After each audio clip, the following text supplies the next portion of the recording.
Guys, and welcome to another Zimaleta. In today's video, I'm actually at the junkyard. We're getting ready to remove some parts from a Chrysler 300, and we're actually getting ready to work on a Chrysler 300, actually do some body work and show you guys some of the different body work type of tools. So currently we are at South Carolina junkyard. We found out that there's two Chrysler 300s here. They're black, and this is the color that we're looking for. The type of parts that we're gonna need is two fenders, we're gonna need a bumper, we're gonna need a sway bar. We also need a black rear right door, and we're gonna need two rear control arms, and we're gonna also need a shock. So let's go ahead and actually check out, see what they have here. Guys, you wanna see something crazy? This is crazy awesome. You see this Jeep right here? This is a Jeep Cherokee. This is a 2008 Jeep. I was walking over here at the junkyard and I almost tripped over this torque converter. This is exactly the same torque converter that's in the Sprinter. So it's just over here, just kind of like laying there. Oh, let me see if it's got any fluid in there. Yeah, some fluid coming out. Difficult to tell the color. So immediately I thought, hey, what if this has exactly the same transmission that a Sprinter has?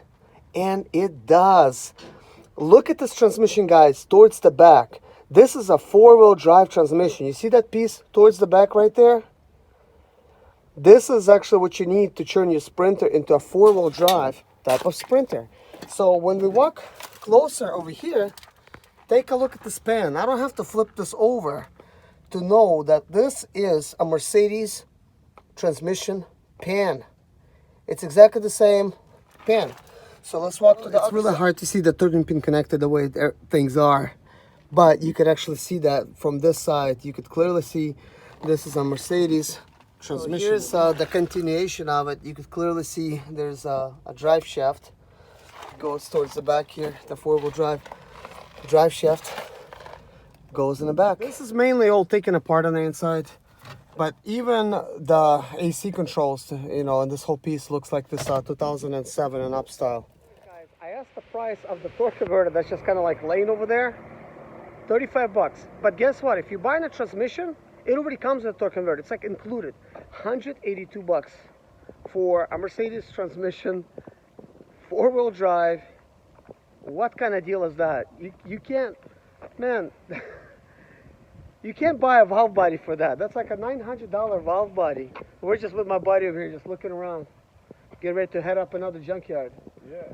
They actually don't have everything we're looking for, so we're gonna actually try to save on time, make it to a different location. Is that right?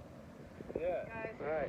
We gotta get some fuel in South Carolina before we head to Charlotte, because fuel is like so much less expensive here. Getting some at QT. Getting ready to go to another salvage yard because we just found the complete car with all the parts on it. So we're gonna try to get there in time, remove all the parts, and then we're gonna start doing some body work, and that's gonna be super fun. I hope you guys will enjoy it. Guys, a word of advice: every time when you actually fueling up, you want to make sure you look under your van. You want to see if you have any leaks. As you can see over there, it's a little bit wet on that side. That's actually where the AC condenser is. I mean, not AC condenser, but you guys know what I'm talking about, the condensation from the AC. It starts dripping. It's actually dripping way underneath. Not this little drip, but you can see it way over there. And I don't have no drips over here. This is like not mine, whatever you see over there. You want to catch your drips early, especially before the winter time, because once winter time comes, there's a good chance your high pressure fuel pump is leaking very lightly, especially on the cold start. And then it's going to show up as like little droplets of diesel. Just want to make sure you smell it, because might fool you like a radiator fluid, but you want to touch it, you want to slide it, you know, if it's slippery, smell it, recognize the problem, and look, just observe it like the next day to make sure it is not your high pressure fuel pump, because when it starts leaking, it might last you for a while, but it also might just immediately break, and then you're gonna have to fix it on the road. We just made it to Charlotte, North Carolina junkyard. We already found the Chrysler 300, and we just got the door right here. So now it's time for us to go ahead and actually remove a couple fenders. We have two different cars that we're going to be working on. They're both black. So let's go ahead and actually remove them. All right, let's take this hinge. Number 13 is the one we need.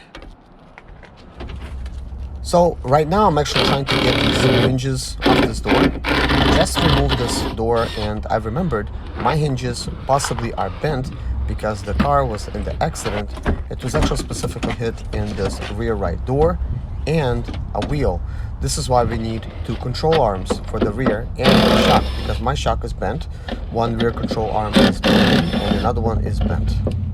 We're also gonna need to get two airbags. We're gonna need a steering wheel airbag and we're gonna need a curtain airbags. Those we already found and they're gonna be actually shipped in from a junkyard in Minnesota. Turns out North Carolina does not sell steering wheel airbags. So we're just gonna go ahead and actually get them from another place that actually does sell them. So let's go ahead and actually, the very first thing, we're gonna go ahead and actually remove this fender here. So it's actually quite easy to remove. There's a total of 3 bolts on the fender on the top. And we have basically this little bolt in the way over here, so we're gonna have to remove it so we could get to the 2 more bolts near the bumper. So let's go ahead and actually pull that off. So here we go. So I'm gonna need to actually pull the rest of this bumper off because it's actually in my way. There you go. It was mainly disassembled. So we got 2 bolts over here. We're gonna need to remove. Having torque wrenches helps a lot. It really makes the job a whole lot easier.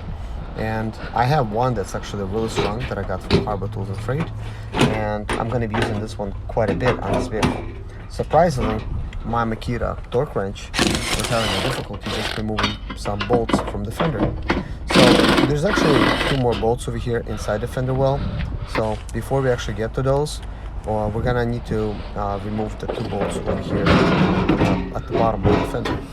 I already removed them, so we just need to actually remove these 2 bolts here.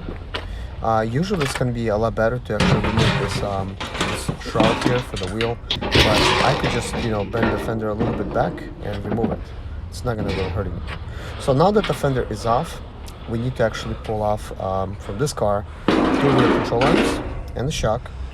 So we're gonna actually go ahead and This is what else we need. We need this thing. I call it a wishbone, even though it's not. This is some kind of stabilizer bar. Goes up and down. There's 2 of them here. There's another stabilizer bar there, so there's like a total of 3. This is typical Mercedes design. That's why it's so comfortable of a ride. I'm gonna need this shock as well. We're gonna have some bolts over there, and another one on the side. Seems like they're all a little, it might be similar in size. Size 16 here. What do they have here? 18, good.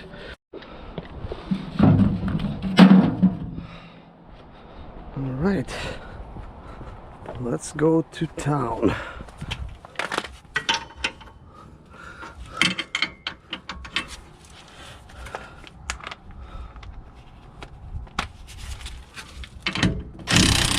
When you have all proper tools with you, it makes the job a whole lot easier. It took me less than 30 minutes to actually pull all of these parts off. It was actually quite easy. I did get one surprise that I actually needed to actually drop the subframe to remove one of the control arms, and also that made it a lot easier to actually remove the spring because the subframe basically decompressed the spring, which made it very easy and wasn't dangerous at all, which is kind of nice. So removing all of these bolts is basically a bit easy. Just put your torque wrench on high, or like one of these impact wrenches here, and just go to town with it. Guys, you're probably wondering why am I actually working on this project here. This is a Chrysler 300 limited edition 3.5 liter engine that I got probably like a year and a half ago, possibly 2 years. Me and my wife really actually liked this car. We wasn't sure if we was going to keep it or not, or use it for parts. Turns out I actually got a lot of help this week. Serge, he came all the way from Minnesota, flew in, and he said we could actually fix this thing.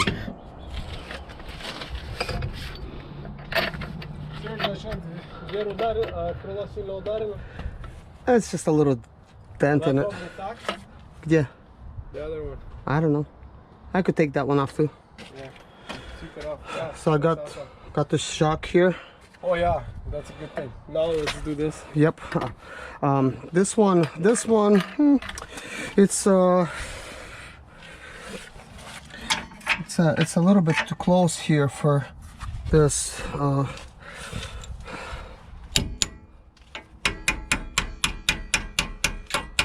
Forgot a hammer. It's the only thing I forgot.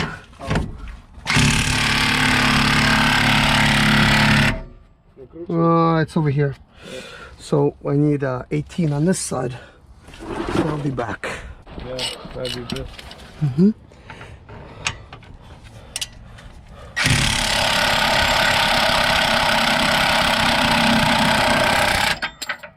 The crappy part, Serge? Huh? Crappy part is you're gonna have to do that in there. It's okay. Your impact won't go in there. That's the problem. Turn that.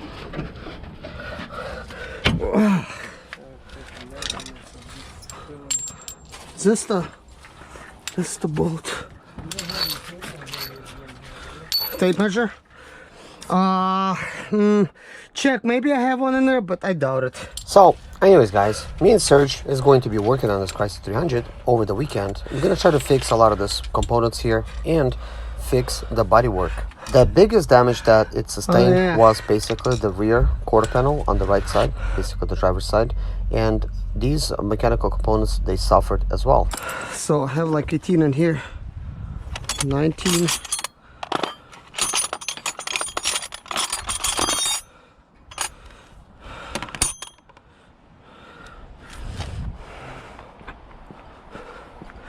Serge just said it helps having these torque stuff.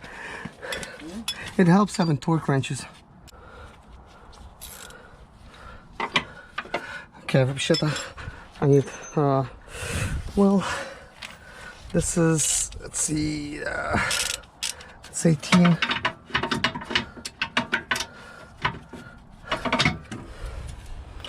Okay. So I hope you guys will follow actually this salvage build and actually see me repair this, because there's plenty of different damages and maybe it's going to make sense for you or will not make sense for you to actually fix something like this. I think in this case I'm gonna get my money's worth. It seems like it's a really good car to work on and it's gonna be really fun to drive because it's actually pretty much an E-Class Mercedes. It's got a lot of Mercedes components, which the luxury side of it, the electronics, and things like that. But in any case, it's going to be a learning experience for me and for you to actually learn how to actually remove or change some of these components here. We're going to be doing a lot of body work, so including we're going to be using a 5-ton ram jack. We're going to be pulling it out. We're going to be using a lot of body work type of tools that I actually got on Amazon. And it's going to be a really interesting project.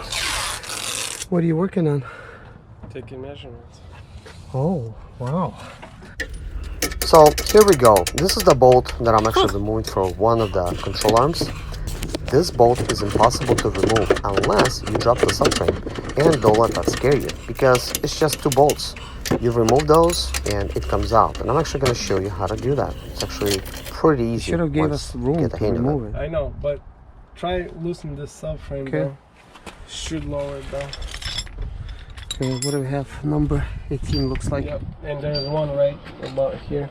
Oh crap. Just be careful with your feet. Well, oh, I see, Serge. I see. Okay. This makes more sense now. I feared that. That's what happened. You're probably gonna have to loosen the subframe. Take this bolt off. Take this bolt off, and the subframe will lower. Think so? Yeah. With this bolt, and there's another ear, and this will lower. Okay. And that should release enough to pull that bolt out.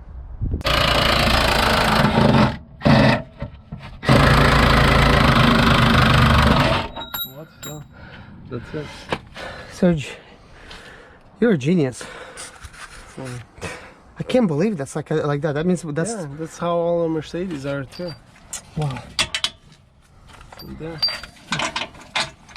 Yours то же самое, просто поддомкрачиваешь и все потом наверх. Okay. It's simple. I'll take this off just in case. Let's take one off. Okay.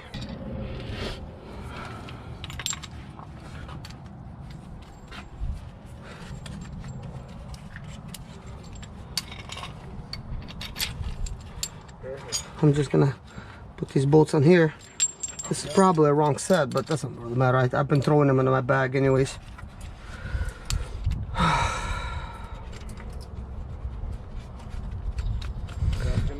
Yeah, this is gonna be okay. I could get there with the wrench from the back right here. Yeah, I'll take it off. The last control arm that I removed, that one's actually broken. But this one that I'm removing, this one's actually a little bit bent on mine. Now, it will help to actually remove the spring. So with the subframe being out of the way now, the spring is going to be a lot easier to remove. So let's go ahead and actually remove.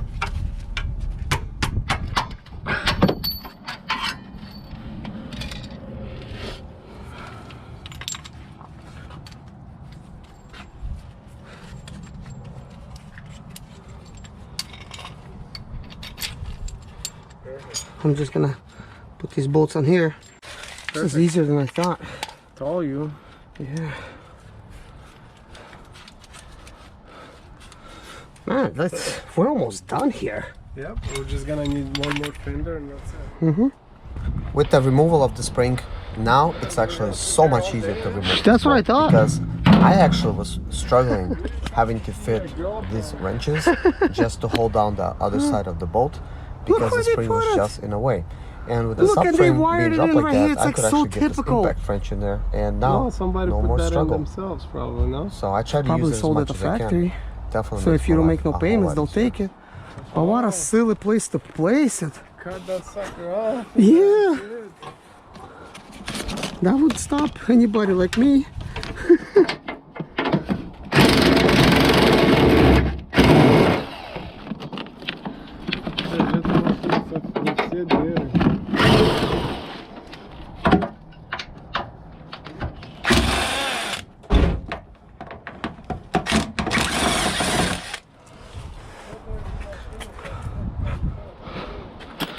What happened? Hey, check this out, Serge. Look at this. What? It's a GPS tracker. Look where they put it. Look, and they wired it in right here. It's like so typical. No, somebody put that in themselves, probably, no? Probably sold at the factory. So if you don't make no payments, they'll take it. But what a silly place to place it. Cut that sucker off. Yeah. That would stop anybody like me.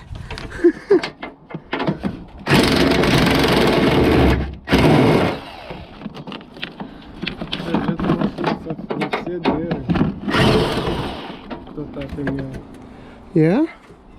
It's bad. Well, somebody, you know how it is. People don't take care of their stuff. Really abused. Okay, now we gotta... Used it and abused it and reused it again. That is so typical. Okay, here it is. Don't. Well, I'm trying to. I actually should have get over here from this side. I want you to mix up this fender. Oh, this is a special fender. Hemi. So that's a Hemi. I should remove another badge from here. With that Hemi badge. That's it. Okay. Watch it, my friend. This set was like 20 bucks. It's actually really cheap. At Harbor Freight? No, Amazon. With that, I think it's so cheap. Handles bend on this piece. This is for removing clips. Yep.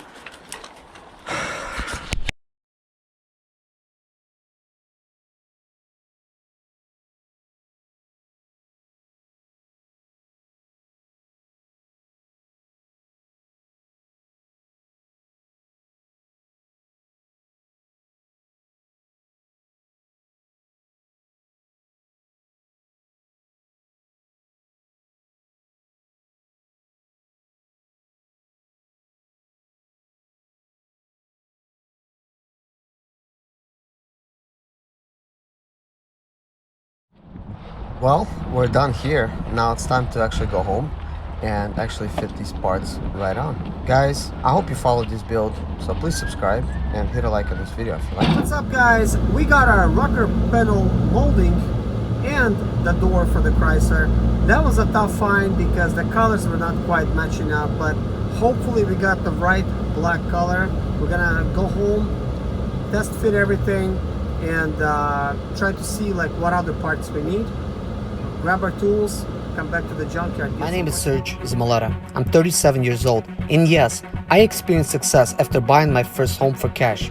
Back in 2011, I was broke, but I learned to solve problems on my own. Now, I'm helping others to solve their problems. I know what pitfalls to avoid to stay profitable in business. Need motivation to be more successful in your life? Do you have Sprinter expedite or business problems? Then subscribe. Let's find creative solutions to your problems. Hit the bell notification so you don't miss any of my helpful videos.